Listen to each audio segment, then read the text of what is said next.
ഇന്നത്തെ വീഡിയോ വ്യാഴാഴ്ച വ്രതത്തെക്കുറിച്ചിട്ടാണ്.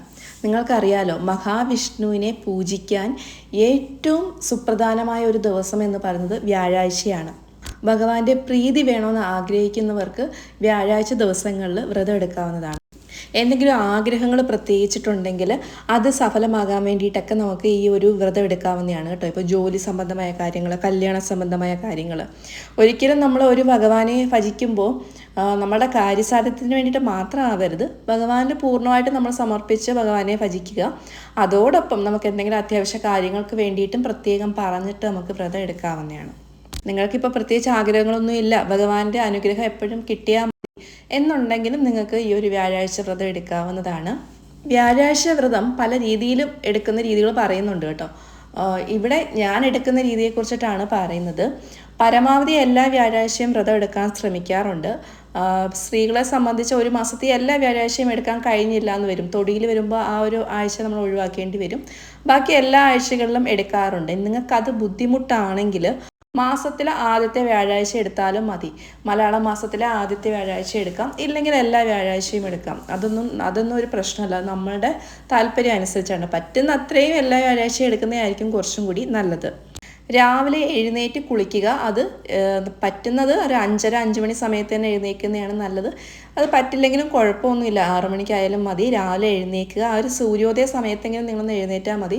കുളിച്ചിട്ട് മാത്രമേ ജലപാനം പാടുള്ളൂ. ആദ്യം പോയി ഭഗവാനെ പ്രാർത്ഥിക്കുക. പറ്റുമെങ്കിൽ അടുത്തുള്ള വിഷ്ണു അമ്പലത്തിൽ തന്നെ പോവുക. വിഷ്ണു അമ്പലത്തിൽ പോയി അവിടുത്തെ പ്രസാദം സ്വീകരിച്ചിട്ട് വേണം അന്നത്തെ ദിവസം തുടങ്ങുന്നത്.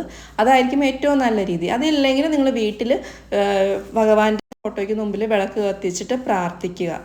പറ്റുമെങ്കിൽ നിങ്ങൾ വിഷ്ണു സഹസ്രനാമം ചൊല്ലുക. വ്യാഴാഴ്ച ദിവസം വിഷ്ണു സഹസ്രനാമം ചൊല്ലുന്നത് വളരെ നല്ലതാണ്. നിങ്ങളുടെ ആ ഒരു ബുക്ക് ഇല്ലെങ്കിൽ എല്ലാ ബുക്ക് സ്റ്റോളിലും വിഷ്ണു സഹസ്രനാമത്തിൻ്റെ ബുക്ക് കിട്ടും കേട്ടോ. ഒരു 50 രൂപ 60 രൂപയൊക്കെ ആവത്തുള്ളൂ. അത്രയും പോലും വില ആവാറില്ല പലയിടത്തും. ഇനി നിങ്ങൾക്ക് അതില്ലെങ്കിൽ നിങ്ങൾ ഫോണിൽ വിഷ്ണു സഹസ്രനാമം മലയാളം PDF എന്ന് സെർച്ച് ചെയ്താൽ മതി, അതും കിട്ടും. അതും ഇല്ലെങ്കിൽ യൂട്യൂബിൽ പാരായണമുണ്ട്, ആ പാരായണം ഇട്ട് കേട്ടാലും മതി. എങ്ങനെയാണെങ്കിലും രാവിലെ വിളക്ക് കത്തിച്ചിട്ട് പരമാവധി വിഷ്ണു സഹസ്രനാമം ചൊല്ലാം. ജോലിക്ക് പോകുന്നവരാണെങ്കിൽ നിങ്ങൾ യാത്ര ചെയ്യുമ്പോൾ ചൊല്ലാം, മനസ്സിൽ ചൊല്ലിയാലും മതിയല്ലോ. അങ്ങനെയൊക്കെ ചെയ്യാം കേട്ടോ. അപ്പോൾ അത് നിർബന്ധമായിട്ടും ചെയ്യുക. പിന്നെ അന്നത്തെ ദിവസം ഒരു കാരണവശാലും നോൺ വെജ് കഴിക്കാൻ പാടില്ല. രാവിലെ മാത്രം കുളിച്ചാൽ പോലെ വൈകുന്നേരവും കുളിക്കണം. പറ്റുമെങ്കിൽ വെള്ള വസ്ത്രങ്ങളൊക്കെ ധരിക്കുക. പിന്നെ നിങ്ങൾക്ക് കഴിക്കാനായിട്ട് ഒരു നേരം അരിയാഹാരം ആക്കുന്നതാണ് നല്ലത് കേട്ടോ. അപ്പോൾ ഉച്ചയ്ക്ക് മാത്രമായിട്ട് ചോറോ അങ്ങനത്തെ കാര്യങ്ങൾ കഴിക്കാം. രാവിലെ ആവിയിൽ പുഴുങ്ങിയ പഴമോ അങ്ങനത്തെ സാധനങ്ങൾ കഴിക്കാം, അല്ലെങ്കിൽ ഫ്രൂട്ട്സോ അങ്ങനെ എന്തെങ്കിലും കഴിക്കാം, പാല് അങ്ങനത്തെ കാര്യങ്ങളൊക്കെ കഴിക്കാം. വൈകുന്നേരം അതേപോലെ റാഗിയുടെ കഞ്ഞിയോ അല്ലെങ്കിൽ ഗോതമ്പോട് ചപ്പാത്തിയോ അങ്ങനെ എന്തെങ്കിലും കഴിക്കാം. ഒരു നേരം അരിയാഹാരം ആക്കുക. ഇതോടൊപ്പം തന്നെ നിങ്ങൾ എപ്പോഴും ഭഗവാനെ ഭജിച്ചുകൊണ്ടിരിക്കണം.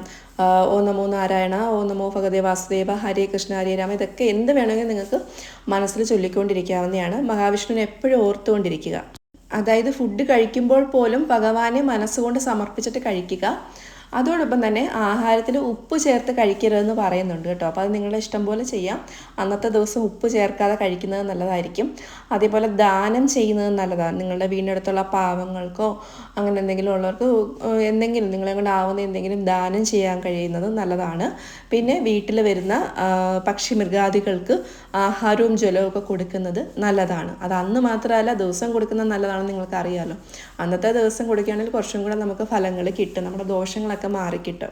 എന്തെങ്കിലും ഒരു കാര്യസാധ്യത്തിന് വേണ്ടിയിട്ട് വ്രതം എടുക്കുന്നവരാണെങ്കിൽ അന്നത്തെ ദിവസം മഹാവിഷ്ണുവിൻ്റെ അമ്പലത്തിലെ പാൽപ്പായസം നേരുന്നത് വളരെ നല്ലതാണ്. മാസത്തിൽ ഒരു വ്യാഴാഴ്ചയെങ്കിലും പാൽപ്പായസം നടത്തുന്നത് എല്ലാ ദോഷങ്ങളും മാറ്റിയിട്ട് നമുക്ക് അനുഗ്രഹം കിട്ടാൻ സഹായകമാവും. അതിനുശേഷം വൈകുന്നേരവും കുളിച്ച് നമ്മൾ ഭഗവാന്റെ മുമ്പിൽ വിളക്ക് കത്തിച്ചിട്ട് നമ്മൾ വീണ്ടും വിഷ്ണു സഹസ്രനാമം ചൊല്ലാൻ കഴിയുമെങ്കിൽ ചൊല്ലുക. അല്ലെങ്കിൽ നമ്മൾ 108 പ്രാവശ്യം ഓം നമോ നാരായണ അങ്ങനെ എന്തെങ്കിലും ചൊല്ലിയാലും മതി. വൈകിട്ട് പറ്റുമെങ്കിൽ മഹാവിഷ്ണുവിൻ്റെ അമ്പലത്തിൽ ദർശനം കൂടി നടത്തുന്നത് നല്ലതാണ്. ചില മഹാവിഷ്ണുവിൻ്റെ അമ്പലങ്ങളിൽ വ്യാഴാഴ്ച ദിവസം ഐശ്വര്യപൂജ ഉണ്ടാവും കേട്ടോ, സർവേശ്വര പൂജ ഉണ്ടാവും. അപ്പോൾ അതുള്ള അമ്പലങ്ങൾ നിങ്ങൾ അടുത്തുണ്ടെങ്കിൽ അത് ചെയ്യുന്നത് നല്ലതാണ്. ഞങ്ങളുടെ ഒരു അനുഭവത്തിൽ ഞങ്ങൾക്ക് ഒരു ജോലിക്കാര്യത്തിന് വേണ്ടിയിട്ട് അപ്പോൾ ഞങ്ങൾക്കത് അനുഭവമായ കാര്യമാണ്, സിസ്റ്ററിൻ്റെ കാര്യമാണ്.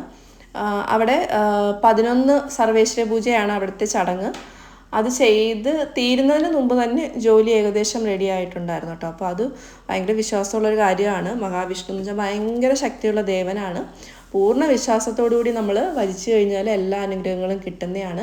പരമാവധി എല്ലാ വ്യാഴാഴ്ചയും വ്രതം എടുക്കാൻ ശ്രമിക്കുക. വീട്ടിലുള്ളവരെയും കൂടി നിങ്ങൾ പ്രേരിപ്പിക്കുക. അതാകുമ്പോൾ വീട്ടിലാരും നോൺ വെജ് ഒന്നും വെക്കില്ല, എല്ലാവരും ശുദ്ധിയായിട്ടിരിക്കുകയും ചെയ്യും.